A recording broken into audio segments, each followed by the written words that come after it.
even though you're in a system that has all these challenges and dysfunctions and like wonderful aspects too, we also have all these internal mechanisms that can take us out, that if we don't address it almost like magnifies what's happening in the system. Well, hey there, it's Liz Rohr from Real World NP, and you are watching the Real World NP YouTube channel. We make weekly episodes to help save you time, frustration, and help you take the best care of your patients. So when I come up with things that I want to talk about on the podcast or the YouTube channel relevant to new nurse practitioners in primary care, I'm usually thinking in a big way about the journey and about that role transition. Like, it's not just the day-to-day of like how to interpret lab values, but it's also this like bigger perspective of like how things tend to go in the development into the role of nurse practitioner and that kind of career-long perspective. And so this is an episode that I did with Rebecca Arnold. She is an executive leadership coach. She's a dear friend of mine, and we were talking about how she's worked with clients who are in this stage of their careers where they've studied a really long time, whether they're a physician or a nurse practitioner or in higher ed or they're tenured faculty, and they kind of get to this place of like, well, how did I get here? And like, maybe I'm done. So it's a little bit of like a burnout situation, but also potentially disillusionment with their field. And it's I think that unfortunately this comes up that I've seen it unfortunately over and over again, both in my personal experience, but also in my colleagues' experiences of like, I'm not sure if I'm going to make it in this field. I'm not sure if it's for me. And like, what now? And I've talked about it a little bit on some other podcast episodes, but in this particular interview, what we're talking about is kind of just like taking a closer look at when it comes to disillusionment in somebody's field. And that's exactly what she works on with people is who are in these professions and similar situations of like, I put in all of this work and I wanted to do this impact. And now here I am. And like, what now? So anyway, so we're talking about that disillusionment of the profession, the grief that comes up with it. What are the what is this phenomenon, and what are the practical tools that we can utilize to get on a different path and reconnected to what it is that we actually want and have this like happy and fulfilling life. And obviously we can't solve everything in one podcast episode, but I think it's extremely insightful interview with so many practical tools. Like Rebecca and I are on the same page about like no fluff and let's keep it practical. So it's really a really special conversation and includes a lot of resources, including continued resources if this is something that's really resonant for you and something you want to work on, or something that maybe you're worried about of like, hey, I'm a little worried about like making it in this profession long term. Like I'm already, I'm only a couple of years in, but it's like, I don't know if this is going to last. So yeah, it's really juicy interview. So yeah, here's my interview with Rebecca Arnold. So thank you so much for being here. Tell the people who you are and a little bit about you. Sure. So I'm delighted to be here. Thank you, Liz. My name's Rebecca Arnold, and I'm a holistic leadership coach. And I work with ambitious professionals in lots of fields, from physicians and attorneys to superintendents to a number of higher ed faculty. So it really runs the gamut. But most of what we focus on are tools to build inner resourcefulness, combat burnout and overwhelm, look at mindsets that might be holding people back or creating entrenched patterns that really aren't working for folks so they can just live and lead more joyfully. I mean, don't we all want that, frankly? Totally. I love Yeah. that. I'm Yeah. excited for this conversation because I feel like I've touched on this a little bit in some other episodes where it's like, I think there's this phenomenon, like, I guess just for some context from my side. So, like, there's primarily, we're looking to work with new nurse practitioners in primary care. So, like students through the first 3 years of practice. But I know that Mm-hmm. there's a lot of people who are outside of that field of like their past 3 years or something like that. So I think it's like I really do focus on like not like the newness of primary care Mm-hmm. practice. But I think what I'm noticing, and the reason I think this is so important to bring this conversation is that this is actually part of the transition to practice that I've unfortunately noticed over time, is that people will hit, not everybody does, but there are a lot of people who hit that place once they get this level of competence in their practice where they're like, oh, wow, is this it? Is Mm-hmm. this what I actually wanted to do? I'm super burnt out or I'm worried about burnout. Like I've talked to people who are at that 2 year mark, not even at the 3 year, like I feel actually competent in my work, but I'm like not even Hmm. there yet. And I'm worried about burnout already. So yeah, I think that's just really, it's a really pertinent conversation because we've touched on a little bit, but I think you have such insight and wisdom and experience to bring because from what I know, I mean, you and I are friends outside of podcasting. It sounds like you work with a lot of these leaders and professionals that are in that place of being really mission driven, having a deep Hmm. desire to make an impact in the world and to do Hmm. really good work and to be, I mean, I use the word like self-actualized. I think that goes along with that Maslow's hierarchy of needs. I think a lot of nurses and nurse Hmm. practitioners are familiar with that term, but they're working kind of towards that path. So I think it's just really, it's a really important conversation because that's like it sounds like that's the primary bread and butter of like what you're working with people is that they Hmm. get to this place of like, wow, I really wanted to and still want to. I still hope that I can make a difference and an impact Hmm. and not be burnt out and not be exhausted and frustrated. So Yeah. yeah, I guess that's some context for our people of like maybe if they're someone listening is like newer in the trajectory, like not to scare you or anything, but this is like something that I think we all grapple with when we're in mission driven professions in a world Hmm. that doesn't necessarily support us to do our best work in that Yeah. way. Yeah. So um, yeah, go ahead, go ahead. Yeah. I feel like what I see happen in my practice, and you and I have had conversations, so I'm aware from your perspective too, what ends up happening for folks is that you work so many years to get to this place and you have this vision in your mind of how the day to day is going to look and the kind of practitioner you're going to be, the kinds of conversations you're going to have with patients, how you're going to feel walking in the door in the morning. And the moment that the reality starts to feel really different from the vision in your head that you had held while working so hard toward it, it's almost like this rug, this feeling of a rug being pulled out from under you and feeling Absolutely. like, oh my gosh, all the sacrifices I made, the loans I took, the time I didn't get with friends or family, the things that I missed to end up in this spot where I'm not the kind of, I don't have the time to have the kinds of conversations I want to have with folks. I'm rushed. I'm not addressing the root cause of the problems that people are grappling with. It is so challenging and confronting because we've held on to that for so long, that vision. Yeah, absolutely. And like you've even specifically worked with physicians in your private Hmm. practice with people, and Yeah. so you've heard that kind of perspective of what it's like to go through medical training, whether it's nurse practitioner or Hmm. physician. Pretty similar, I think.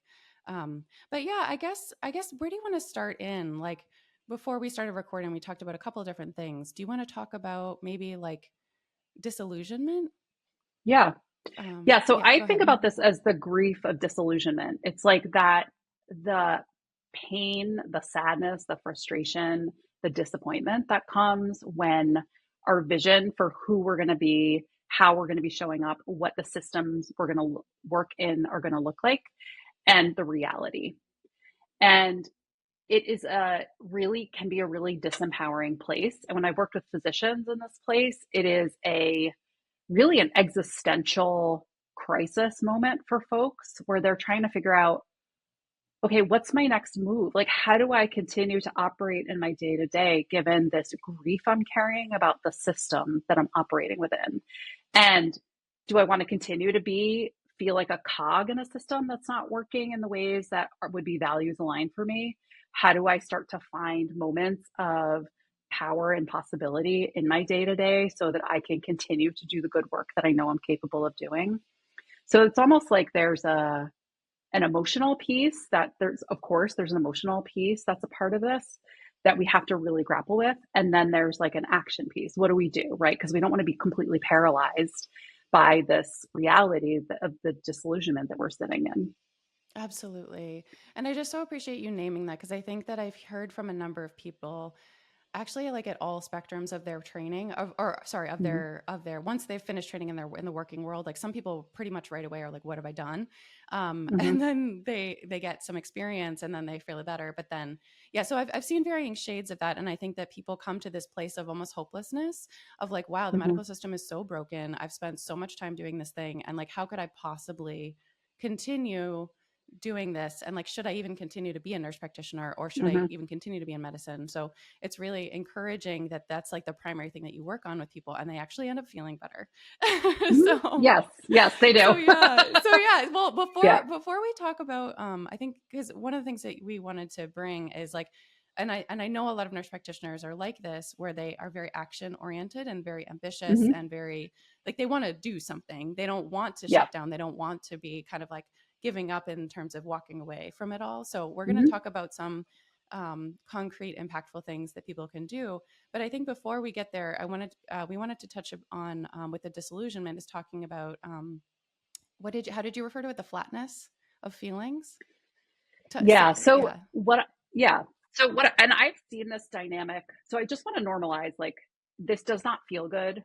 And it happens in medicine. I've worked with attorneys that have this experience. I've worked with faculty, tenured faculty who have this experience. It's, it's really challenging to work within systems and have our own values, our own priorities, our own visions, and experience that tension. So I just want to normalize, like, this is a super common phenomenon and extremely painful, because yeah, what brings us to the work in the first place is the desire to have an impact, what we imagine the difference making through our efforts, the connections we're imagining forging with people, and even some of the systemic change that we're imagining is possible through our efforts. So one of the things that happens when we continually experience a lot of emotional distress and feel disempowered is many of us end up just squashing it down. It's yeah, like, this sucks, but going to drink another coffee and get through the day, right? Which is a totally normal human reaction, right? Because we don't know where else to go. And what happens when we start to do that and it compounds over time, we start to experience like a flatness of life. It's almost yeah, like our emotional range gets really limited. So joy feels flatter. Sadness, it's almost like it's there in the background, but we can't quite touch it in a way where we can metabolize it. It's just there and stagnant. I don't know if you've had experiences like that, but I have, where I Oh yeah, felt like I can actually very share limited. 100%. Well, I would love to Yeah. normalize it too, just like in my own experience. I've shared a little bit about it on other episodes, but yeah, I mean, I seriously, like, my journey, which is like kind of what inspired me to start the company, was like, I started it into clinical practice, bright-eyed and bushy-tailed, and then I was like, oh my God, wow, this is really Hmm. hard, and I don't feel as supported as I wish that I had been or could have been. And I almost left the profession after I reached that point of like, wow, I actually know what I'm doing. And I was like, I can't do this anymore. So I took Hmm. some time off, and then I started the company and I started teaching because I was trying to get in touch with what I want, what like lights me up. And then, I mean, I think that I've gone through phases of that. And I think that I see, not just myself, but I see it in clinical practice and other clinicians, where it's almost just like this flatness of their Hmm. emotional expression, where it's just like, they're not like robotic, but I think that people listening will know exactly what you're talking about, whether it's in themselves or they see it in other people. It's almost like, I don't know, it's almost like the norm in whether it's the hospital or primary Hmm. care, like, absolutely, because it's like, I think that my perception of where it comes from is like the grief or the despair or the disappointment or the frustration, like those big negative feelings are almost too much. Hmm. Maybe I'll just speak from my own perspective. I feel like when I've been in those flattened states, it's because it's like I don't have capacity to feel those big, Hmm. like ugly feelings, and so how could Hmm. I possibly allow? It's almost like they're in the same container, and so if I can't access one, then I'm Hmm. not going to be able to access the other. So I've Hmm. definitely gone through phases of that through my own journey, but I definitely see it in other people. Yeah. And I think what I've heard for folks who are in fields like medicine or other fields where they're in direct contact with clients who they want to connect with, this becomes a barrier to intimacy, emotional connection, Yeah, under like having a connection with patients where they're sharing in a way that feels appropriate and important for their yeah, care, because there's almost just like a block. It's like they're speaking to you, but yeah, there's a flatness in you that's hard to connect with them. And that is absolutely. so painful for those of us who are like really empathic and Hmm. are like, the emotions are who we are and they're like so deeply wedded into us. Yeah. Um, And I've experienced that as a patient. I actually went to an appointment, a dermatologist, and I was like, wow, like this person was so flat. I just felt like an object. yeah. I could see in this physician that like she just, that's what I perceived, is that her emotional range is like, that's just where it was. Like that was just the Hmm. cap of it, but it didn't feel good at all. I just felt like Yeah, not totally. human to her. So Yeah, totally. And like my guess is for a patient, it's like so hard to share what's really going on if Yeah. you're encountering that, right? Like I had a similar experience. I was having like a headache that lasted like a year. And I went to a neurologist and he was so dismissive and so disconnected from I was terrified, right? That there was Yeah. something deeply wrong with me. And he just started like, it wasn't, he would started flat and then started attacking. And I ended up saying to him, like, listen, I am the patient here and I'm having this experience where I can't even share what's going on for me. I started crying and he was like, I don't know what to do with your tears. You know, it was like a train wreck situation. But he ended up leaving practice a month later. He was older and I think had like reached burnout Yeah. in a way that like totally reflected in his practice. Yeah. And that's kind of the end of the line, right? If we Yeah. don't start to like repair this dynamic as it goes. So I do want to get to like what the heck you do with this. So Yeah, absolutely. Like, yeah, yeah, because so where yeah. like where do people go from here where it's just like I'm recognizing this, I don't want to leave. Hmm. This feels overwhelming and the system like I firmly believe like our individual actions like create these like little mini micro changes in the system, Hmm. but none of us can single-handedly change a big system. So we still have to Yeah. exist within it and like who knows how much is going to change over time. We still show up and we try and we do our best, right, to make those little changes, but like the reality is if it's not changing rapidly in a short time, like how do those people that you work with, how do you continue to exist in that Hmm. kind of system, and like where do you go from here to like make sure that you're not going to burn out and leave the profession? Yeah. So the first thing I want to speak to is this emotional flatness and carrying all these heavy emotions around that we don't process.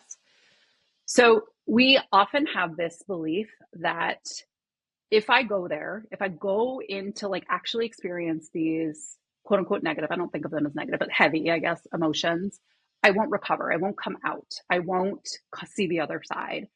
And in my experience with clients, when done safely and like titrated, sitting with these emotions are actually, it is transformative and it is much quicker than we anticipate it will take to like ride the emotional wave, and we actually get to metabolize them in a way that feels good instead of bypassing them. Mm-hmm. So we have two beliefs, right? One is that like I can't sit with it because I'll be taken out completely and won't be able to recover.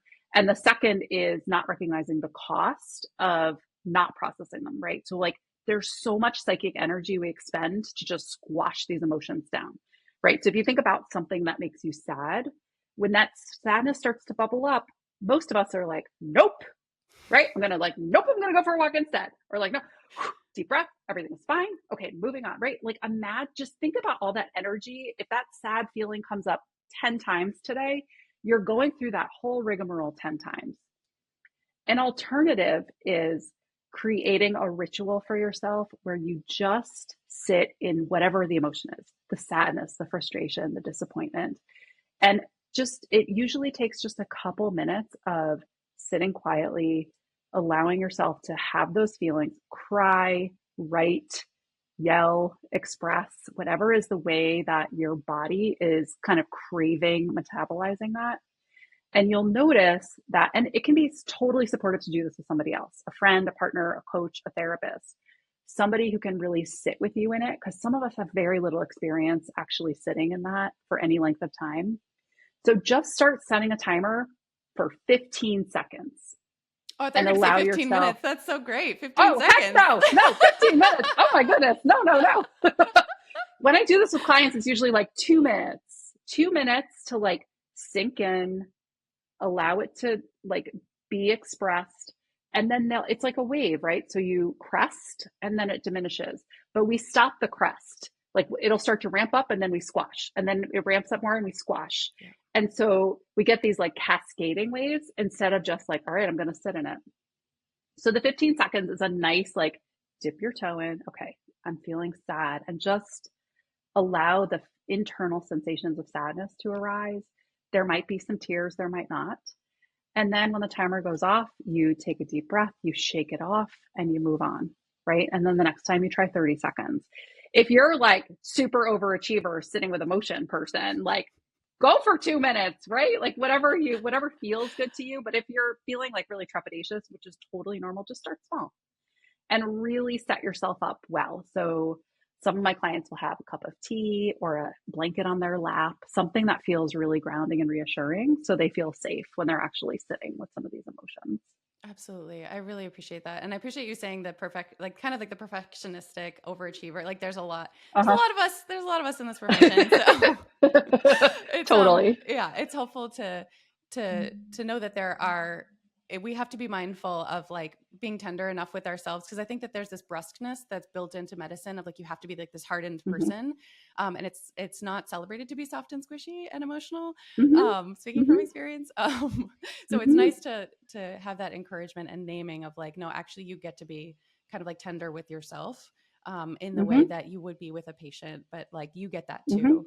I did want to ask you a Totally. clarifying question about you said with Yeah. titration and safety. So I'm thinking about people Hmm. who are really sensitive, or very emotional, have a lot of this stuff built up and don't necessarily have the experience with sitting with emotions, or whether it wasn't modeled for them when they Hmm. were a kid, or Hmm. just they don't have like a therapist, they haven't done that work. Like, can you speak a little bit about like the safety and titration piece? Like, what do you mean by that? Hmm.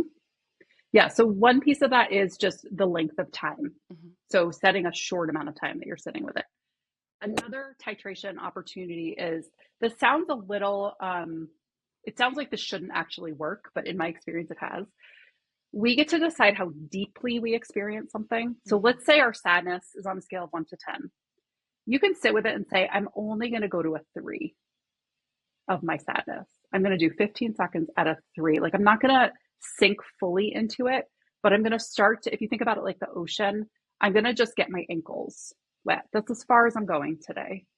And creating the experience of safely experiencing that, just 15 seconds at a 3, can be really helpful to people.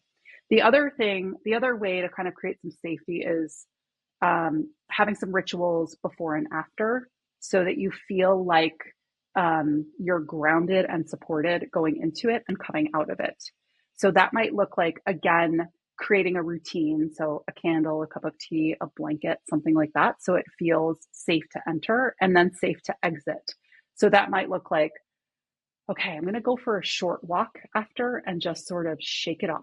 Or it might look like, I'm going to take 5 deep breaths and like do a little hand massage on myself, or something that sort of creates that physical sense of safety after.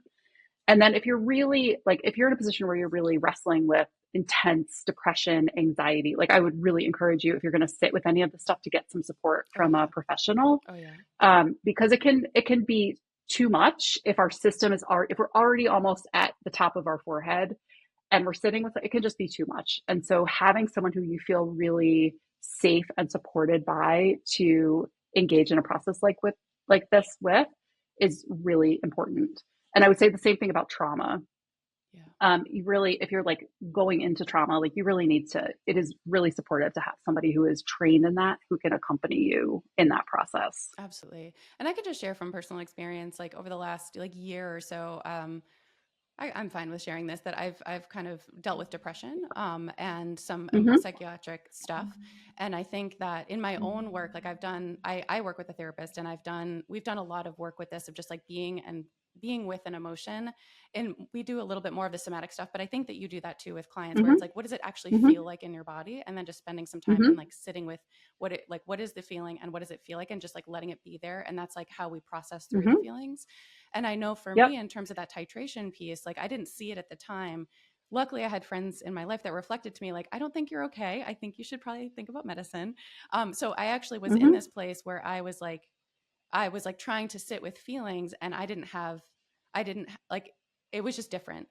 Like being, so Mm-hmm. I take medications now. I take SSRIs for depression, and I think that now that I have that regulation at baseline, I have capacity to sit with emotion. So I just Yeah. share. It's maybe Yeah. a little bit of a TMI, but I think it's helpful for people to hear that. Like there are sometimes we can't see ourselves if we're overwhelmed, Mm-hmm. with the Mm-hmm. emotions, and sometimes like I had my therapist reflect back to me that like, oh, actually, it doesn't take you under the way that it used to. Like you just are a little bit Mm-hmm. more even, so that you can sit with those big feelings and process them a little bit at a time. So yeah. Yeah, totally. The other piece that's helpful. So people talk about the window of tolerance with trauma, Oh, like, can you say more and about what that? you're, Not everybody knows about that. yeah, sure.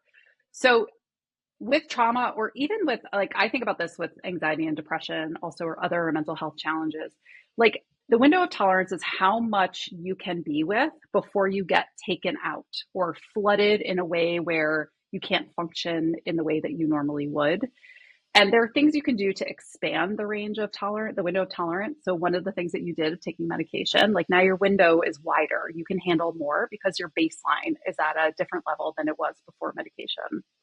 Other things that increase that window of tolerance is meditation or having a mindfulness practice so that you're able to sit with things a little bit longer and a little bit more. But understanding that, normalizing, like everyone has a window of tolerance, right? Whether you've experienced a mental health challenge or trauma or any of those kind of big capital letter things, we all have an amount that we can take and an amount that's just too much for our nervous systems and our emotional systems. And so recognizing like when something is too much and when you're kind of in your sweet spot of like, this is uncomfortable, but I'm not getting taken out in a way where I can't like do my normal daily activities is important. Yeah. And so that's why, oh, go Well, I ahead, was just going please. to say with the taken out piece, like if people aren't familiar with like what that is referring to, but you've kind of said it Mm-hmm. already, but it's basically what I understand being taken out to be, quote unquote, is like you're just like emotionally overwhelmed or your nervous system is having such a strong response that you can't function, or it's a prolonged period Mm-hmm. of time where you can't function versus like sitting for a few moments with your feelings and then you kind of go back to your baseline normal. Is that what you Mm-hmm. mean by taken out? Mm-hmm. Yeah, Okay. totally. Yeah. Um, and so understanding kind of where your window is. So the other thing that is important about this concept, I think, is like there are some days like it might just not be the right day Yeah. for you to sit with some of this, right? Like you might have experienced a really hard setback at work or a really tragic outcome at work. You might need a little space before you sit with that. And that's totally fine. That's protective, right? And many of us naturally do that. Our systems often know how to protect ourselves to some extent from some of this. So there are other days you might have like gone for a long walk, had a lovely cup of coffee at a cafe, you've read a great book, you're like totally leaned into all your self-care, you're feeling good, and you're like, okay. I mean, you might feel like I don't want to sit with emotions today, and I Exactly. I was totally gonna get say that, and that's totally, it's gonna ruin my totally day. allowed. But you might be like, okay, this is a day, like I'm going to try 30 seconds, Mhm. right? And just see what's here for me. Because one of the upsides of these emotions, we haven't talked a lot about that, Yeah. is they hold so much information for us, right? The reason we're sad about the way systems are, or because it's contrary to our values. Like it holds so much information about what matters to us and what our priorities are and how we want to spend our time. And if we continue to kind of ignore the signals our emotions are sending, we start to like erode our self trust in having our own back, and B, we miss like this whole information channel that's available to us all the time. That is probably super important in your field where it's a piece of your intuition, right? Like Yeah. I'm guessing for folks who've been in the field a bit, when a patient walks in, Yeah. you have a sense of what's going on for Yeah. them. And as they're talking, you're emotionally like cued into how they're expressing something. You know pretty quickly, probably if a patient feels unsafe in some way. It's your sensory system and your emotional system and your intuition that enables you to access that. So cutting this stuff off, like, might seem like a great idea sometimes, but we're missing such an important part of our humanity in doing that. Oh, absolutely. Absolutely. I guess the thing that's coming to me is that I guess if you could kind of zoom out with us and think Mm-hmm. about when you work with the clients that you've worked with who are kind of in this situation of like, Mm-hmm. what is that? I guess, is there like a kind of global approach? I mean, obviously, like this is a podcast episode and we're not going to like fix everything, but I guess what I'm thinking about is a nurse practitioner is like, wow, this really feels like it's me. I think I can Mm-hmm. start working on these emotional things, but like, what is the path? Like, what is that kind of overarching path going from um, disillusionment within a system Mm-hmm. to like, you still work with people who are in the same systems who are now Mm-hmm. fulfilled and happy. Mm-hmm. Like, I think it's important for Yeah. people to hear that that is possible Yes. because it doesn't Yes. feel like there's an option. So like, I guess, Yeah. what does that look like for people? And then like, what is the path? Like, is there a consistent path that people take or Mm-hmm. is it really individualized? Like, yeah, if you could kind of share that, that would be Yeah. really helpful, I think, for people to hear. Yeah. I love this question. Because I love thinking about frameworks. Yes, And I do too. I'm like, yummy, a framework we can sink our teeth into. Um, so I guess I think about this in a couple of different ways. So the first we've already covered, right? It's like dealing with the emotions that are present instead of just bypassing them or ignoring them. The second piece, even though you're in a system that has all these challenges and dysfunctions and like wonderful aspects too. We also have all these internal mechanisms that can take us out, that if we don't address it almost like magnifies what's happening in the system. Okay. So if you are struggling with perfectionism, Yeah. for example, which shows up when you're cooking dinner, when you're at the grocery store, when you're exercising or at work, and you're in a system where there is no perfection, which is part of the systemic, right? We don't expect perfection from systems, but like there's chronically things that are like very far from perfect. Mm-hmm. It's going to rub up against your own perfectionistic tendencies, right? Right. So if you're like, I must get every single patient exactly what they need, or I am a failure. Like I'm a terrible nurse practitioner, right? If you are telling yourself all that time, that all of the time, it's compounding the problems that exist in the system internally. So we have to start to like recognize what some of those internal levers are that are adding on top of the systemic challenges and start to address them. So when I'm working with clients, we'll often do that. So another one is like, how do you think about your own competency and your own growth trajectory in a way that is like imbued in self-compassion, right? So like the systemic problem is there's a lack of support, and that is like a known problem. The internal version of that is beating yourself up for the level of competency that you currently have and making yourself wrong and not recognizing that it's a journey of growth and learning and development, and that this is to be expected, and to like really hold that with self-compassion. So it's sort of like pulling apart some of those internal mechanisms that most of us have in place that are contributing to our own distress. Absolutely. So that's how I think about the second piece. And then the third component around kind of the system piece is recognizing where you have wins. So it can start to feel like I can't ever interact with a patient in a way that feels good because I don't have enough time. Yeah. And my guess is that every person listening has had an encounter in the last few weeks that made your heart like sing, where you felt like, man, I really connected with this patient and I helped them really understand how to take more control over a chronic illness they have. Or they felt seen by me in a way they haven't felt seen by other medical practitioners before. We've all had wins, but they get screened out. Yeah. So really starting to keep track of moments of success that you have. And some of my clients write them down. Some of them will do it daily or weekly, like really trying to lean into that. And the more we pay attention to that, the more we'll see them, right? So if I asked you over the next week, just pay attention to like micro interactions that were satisfying for you with a patient. You would start to notice more and more of those instead of only noticing the frustrating ones. Absolutely. So that's a piece. Yeah, go ahead. I was going to say that reminds me of like, I made an episode a while ago, but it was talking about imposter syndrome. I mean, there's so much you can say about imposter syndrome, but I think this still rings true that like part of the imposter syndrome, combating that is like keeping track of the actual evidence, quote unquote evidence, right? Because I think our minds, we make up all these stories.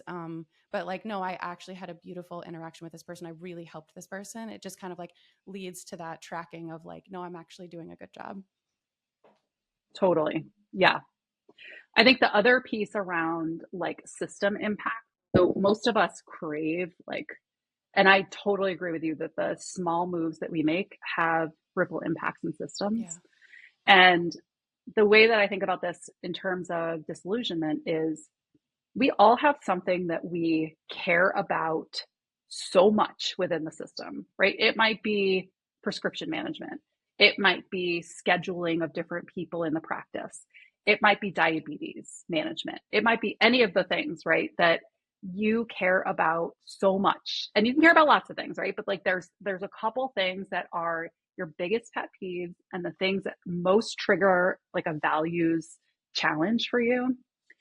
The opportunity is to start to see where there are small levers of impact that you can have in those areas. So let's say it's diabetes. You feel like folks with diabetes it's not proactive enough the way that where you're working is managing it. So maybe you decide, okay, I'm going to do one workshop for folks that is like light and informative and that I enjoy giving. And I'm going to team up with a colleague who I delight in spending time with. That is my contribution in this area. So it's really starting to feel like where you can have an impact that feels good to you, that is aligned with your strengths, And that starts to move the needle a little bit. And then maybe the next month you're like, oh, I kind of enjoyed that. I'm going to do that again. Or maybe instead you have a brown bag lunch for other providers around diabetes management and being more proactive. And that's kind of an area that you want to dig into. So that's a space where you can start to feel like, okay, I'm not taking on the whole system. I'm taking on the piece of it that I care most about and can start to feel more empowered and more of an impact in that area. Absolutely. Absolutely. I love that. So I guess to recap, so in terms of the framework, can you walk me through that again? The first Yep. one is Yes. emotions. Go ahead. Go ahead. Emotions. Mm-hmm. Yep. Managing our emotions, sitting with them, recognizing that you want access to your emotional range in a way that feels good to you. The second is to look at opportunities for wins where you have experienced a win in how things are going and how you like where you have been successful in ways that feel good to you and feel aligned for you. And then the third piece is where there are levers that you can start to impact about the things that matter most to you in the whole system. So instead, like really zooming into what matters most Mm. to you. And then I skipped one. Sorry. The second one is it's so hard for me to hold like more than two things in my head. Totally. The second one is to look at what are the internal mechanisms in you that are just exacerbating some of the systemic problems. Mm-hmm. So it could be imposter syndrome, it could be perfectionism, it could be a lack of self-compassion, it could be self-esteem challenges, right? We all have some smattering of those because we're humans. Sorry to break it to you, but we do all have some of this stuff. And we can start to work with them and tweak those so that even like it's great for work, but it's also good in our families, in our day-to-day life to really start to move some of those patterns that are not serving us. Absolutely. I love that. And I think the other thing that's just jumping out to me is that, and maybe this is just the lens of how I look at things, but it's sort of like if someone's coming to this disillusionment place and they want to work on those pieces, but they're not sure if they're going in the direction that they want to. Do you know what I'm saying? Where it's like they've gotten to this place and they can work on that stuff if they want to continue on this path. But I think sometimes there's a question of like, Mm-hmm. is this the path for me? Does that come up for Mm-hmm. your Yeah. clients, or how does that work in with the Yeah. whole thing? Because it sounds like if you Totally. like the path you're on, those are the places to go, but maybe you don't like the Yeah. path. Go ahead. Yeah. So I often have this experience of people, the first thing they'll say is, I'm out. I'm done. I can't do this anymore. Right. And Right. I'm like, why didn't you talk to me months ago? I'm like, I totally get that. Right. It's like, we're so in the day to day that it's hard to even like reach out and try to like be proactive. So one of the things that I really try to encourage people to do is because it's almost like a reflex reaction. It's like it's so painful and difficult that we want out. Yeah. And of course, right? Of course we do. And we don't make our best decisions from that place in terms of our long-term trajectory and what we really want. So we kind of need to like settle our system a little bit and get a little bit of relief in the short term by doing some of these strategies. And for some people, it's like, okay, we really need to like our well-being's really out of whack. So like let's like slow down a little bit and really start to look at like are we prioritizing kind of the bottom line stuff that we really need to think about, like eating, sleeping, exercising, doing things that like light us up and we find joy in. And then we start to like, okay, we're settled enough that we can start to play with some of these things and see if we can get some traction. So I don't think it's like a huge service to us to like have been on this long training trajectory and like put in a lot of time and effort. And then we're so overwhelmed and disillusioned that we leave and then pursue something else that might not actually be values aligned for us and might not have the impact we want to create. Instead, I guess I would invite people to start trying some things. And I really do think it's important to start to get some day-to-day relief and look at like where the real tension points are. So for some people, that's starting to create some boundaries, like not checking your email at 11 o'clock at night, where you're getting no break from work. Yeah. Like it's important to really diagnose, like if you were if you were a patient with this issue of like, I want out or I'm like so disillusioned, I want to do something else. What would you start to like pick apart and diagnose and assess to get at what's going on in this moment? So again, it might be changing your schedule. It might be the colleagues you're working with are like really draining and working with a different set of colleagues would be better. It might be prioritizing your well-being. So all these things are like short-term solutions in the moment. So you can get a little space to think, to start to take some of the actions we've been talking about today. Absolutely. And then I think like after you've done some things and tried some things out, then you can start to make some start to look at, and you'll have a little more mental space to ask yourself, is it the environment I'm in? Is it colleagues? Is it the area of medicine? Is it the way that I'm practicing medicine? You can start to ask those bigger questions. But what I've seen with the clients I've worked with, it's like it's almost like there's a super high pain point when we start, and then they start to get some relief by doing some of these practices and strategies. And then they'll say like, okay, well, here's some tweaks I'm going to make. Like, I want to do a little more like education of new nurse practitioners or residents or whatever, to like diversify a little bit what I'm doing day to day. Or maybe I'm going to do like part of my job at this other location so I can mix up my context because I'm getting a little bored, Yeah. like going over and over again, seeing the same folks. So whatever that is, we can start to make some of those shifts and then make a decision, right? If medicine's not for you, that's totally fine, right? Like you get to create the life that works for you. I just think there's so many levers to work with before making that decision for folks. That I just like want to make sure people know we're available to you. Absolutely. I love that. I love that. And I think that you and I talked, we talked a bit about the emotional processing, but did we want to touch on grief? Because I think, I mean, I guess just to name Yeah. as as a concrete example, like I think that when people are in that place of like, I'm out, there's a, Mm-hmm. there's the disillusionment, there's like the burnout, but I think that there's a lot more grief than, Mm-hmm. and I can just share from personal perspective. Like, I think that in my kind of burnout experiences that I've had is like, I've had a lot of grief of the medical system, feeling disappointed Mm-hmm. because I've loved medicine Mm-hmm. so much. And then it's like the actual practice of medicine. It's like, oh, there's some grief in there. But I mean, I know that you work with, Mm-hmm. you know, clinicians that have had like losses and things like that. Do you want to touch Mm-hmm. on grief in general Yeah. and some Sure. thoughts about that? Yeah. Yeah. So what's unique, I think, about medical practice, whether you're a nurse practitioner or physician or play some other role in the field, is that it's it's you kind of have to keep going even though you've just experienced Yeah. a really hard Yeah. thing, right? Like you're on a rotation or you're in a clinic and there's been like a terrible news you've had to deliver or like a horrible setback or outcome for a patient, and then you have to go on to the next patient. Brave face and keep going. And Like it didn't affect you at all. Yeah. yeah, and right, and it's like a totally unrealistic systemic expectation that we've set up in a system that makes no sense, right? In a system that makes no sense for how we're wired as humans and makes no sense for the kinds of people we want to be practitioners.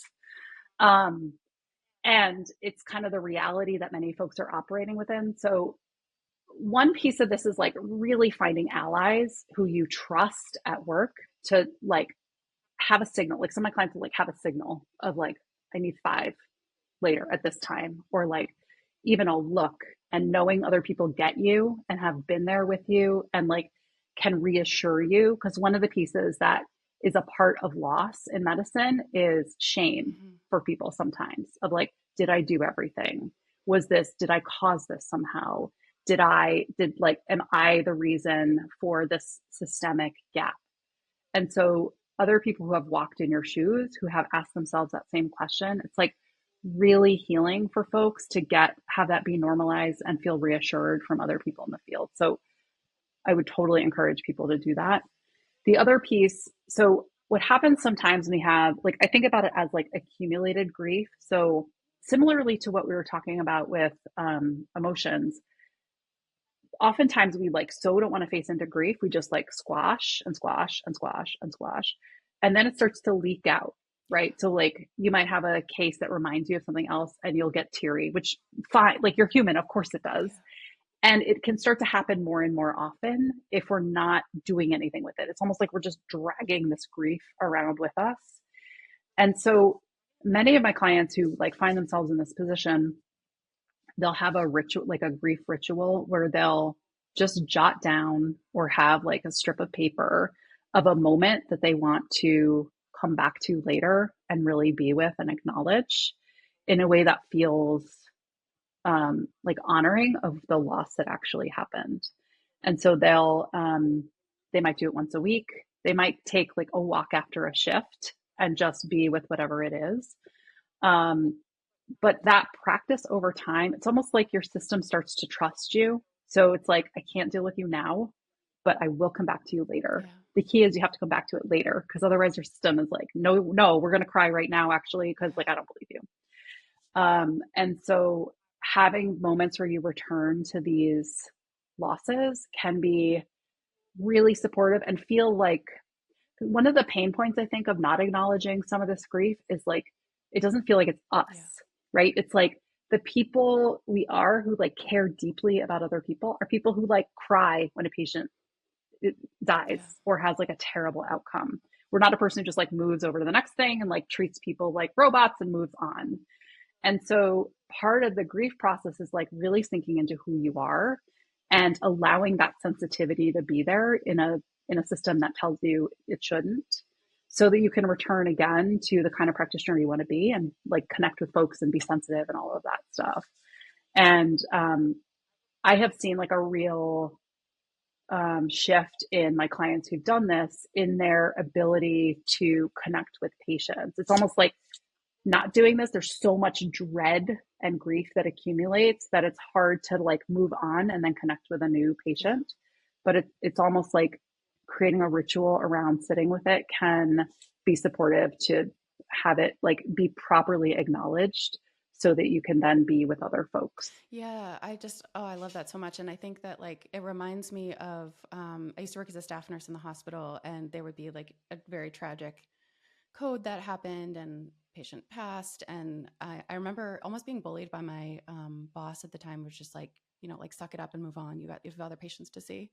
And it's like, that's Mm-hmm. just like really normalized in the culture of medicine. I think it's Mm-hmm. normalized in the culture of Mm-hmm. like larger culture of the US dominant culture. But I think, yeah, I think it's like, there's an extra piece there of like, we're so in it and it's being encouraged by the Mm-hmm. system and the people in the system, Mm-hmm. that it's like it takes like an extra step of self-love and care and compassion and patience Mm-hmm. and tenderness. Like let yourself do that and be that way, because it's counter to what other people are usually telling us. Yeah, totally. um Totally. yeah, absolutely. And it's if you think about like the kinds of practitioners, if you had a family member in the hospital and someone was interacting with your family, like you would want so much care and Yeah, compassion and empathy for what's going on, right? And like the things that allow us to be that way are actually being in that instead of creating these barriers, which make sense for getting through the yeah, day, but don't make sense for our long term well being or who we want to be in practice. absolutely. And the thing that's coming to me is I would love to hear, also for just selfish reasons, the people that you Mm-hmm. are that you've worked with in terms of like the spectrum, like the scope of your practice together. I mean, obviously you can't give specific examples of people, but like, Mm-hmm. what are some of the outcomes that you've seen for people when they've actually done this work and I really want to build hope for people of like things can be different. So like, Mm-hmm. can you share some examples of like how Mm-hmm. it's gone? Obviously, this is not an overnight, immediate thing. One podcast of sitting with your Yeah. feelings is going to fix everything Yeah. in the world, right? But like, what are Yeah. some of the outcomes of like Yeah. what is possible, and what are some role models, right, for people to think about? Yeah. I would love to be in that place in my profession. Yeah. So, like one client I worked with who was in training at the end of the training kind of trajectory in medicine and went from like almost wanting to leave at the very last moment. It's like running a marathon and just Oh my like god, leaving before the finish line terrible. to being like a tremendous advocate for women's health, like in a way that like it like Gives me makes me teary chills. even Yeah. like thinking about that right now. And like the transformation was incredible and started very, very small with just like really starting to build some self-compassion in a system like you were speaking to, like really rewiring the like shame, blame, like avoid failure kind of model that is in medicine of like really like, hey, like you are doing the absolute best you can in a system that is like demanding every ounce of you every second. And like from that to like procedure, like confidence in procedures to like the whole to like who do I want to be as a part of the system to create a new reality for folks.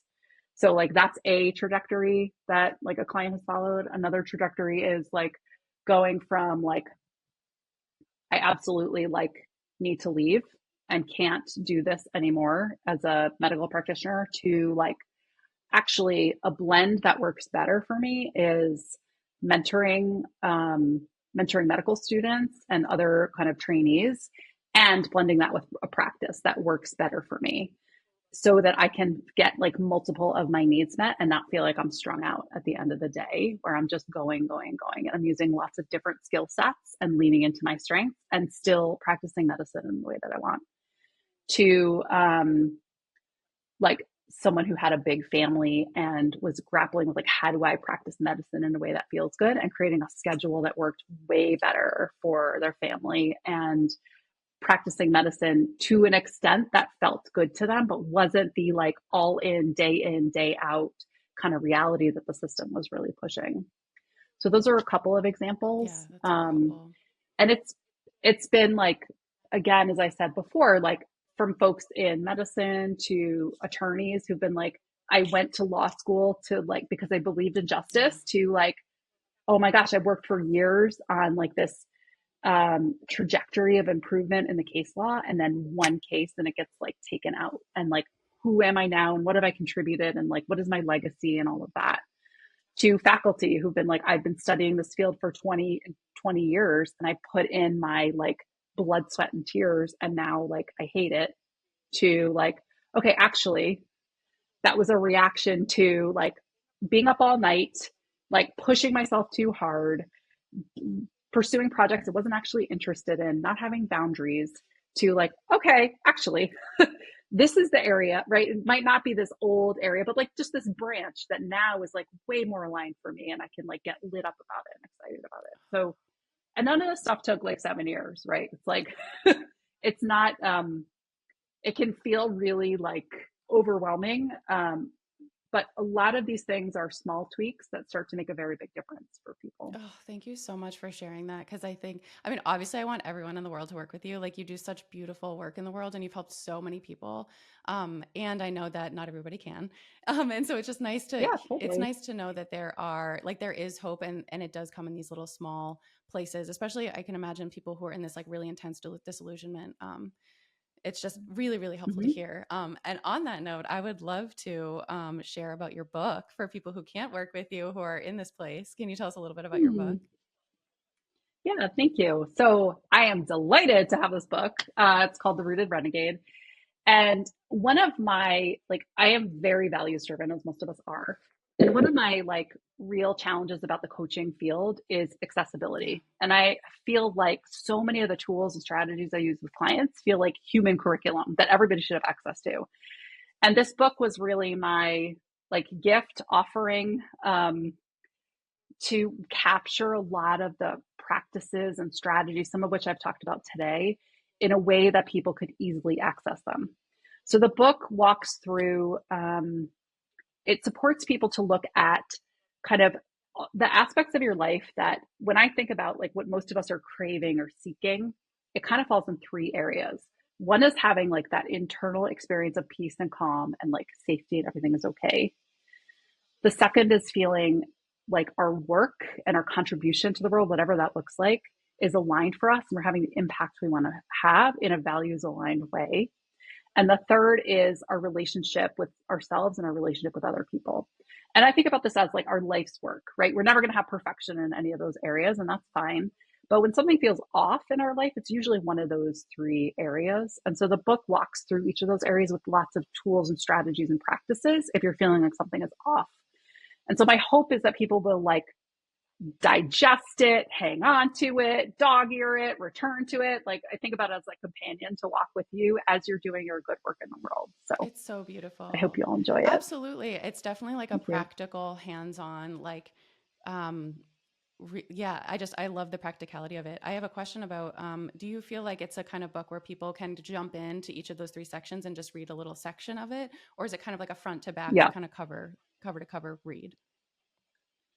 Yeah, I think about it as a, so there's a really detailed table of contents with different exercises. And so if you were looking for like an immediate something to Yeah. do, you could just go to that and turn to the page. You don't have to read it cover to cover.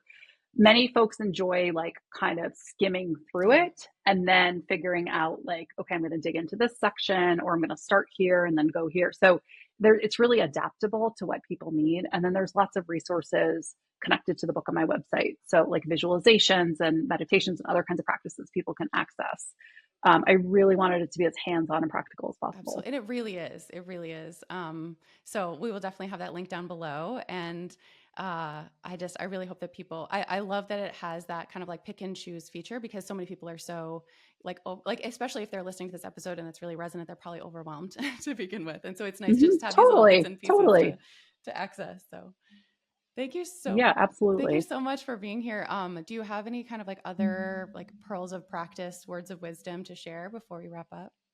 Anything else you'd like to share with people? I have so much respect for the work that you all are doing in the medical field. I know your audience is so committed to people's well-being and practicing in a way that has patients feel really seen and heard while also not compromising your own well-being. And I just want to celebrate and acknowledge you all for the good work that you're doing. I know you probably don't hear that as much as you should. And having had lots of encounters with the medical system, I know the difference it makes when someone will hold your hand or have a loving conversation with you or really listen.